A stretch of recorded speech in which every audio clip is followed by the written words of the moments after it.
प्रयागराजमधल्या महाकुंभमेळ्यात चेंगराचेंगरीने 30 भाविकांचा मृत्यू झाला।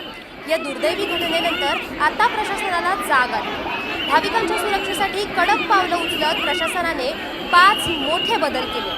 तसंच उत्तर प्रदेशचे मुख्यमंत्री योगी आदित्यनाथ यांनी पोलीस महासंचालक आणि सचिवांना महाकुंभमेळ्याच्या व्यवस्थेचा सखोल आढावा घेण्यासही सांगितलं।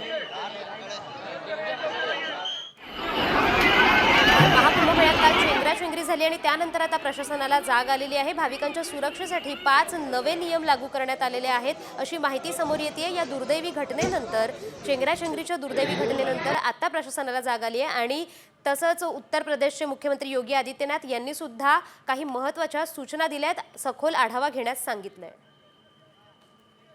महाकुंभमेळ्यात 5 प्रमुख काय बदल झालेत पाहूयात। महाकुंभमेळ्याच्या परिसरात सर्व प्रकारच्या वाहनांना प्रवेश करण्यास सक्त मनाई आहे।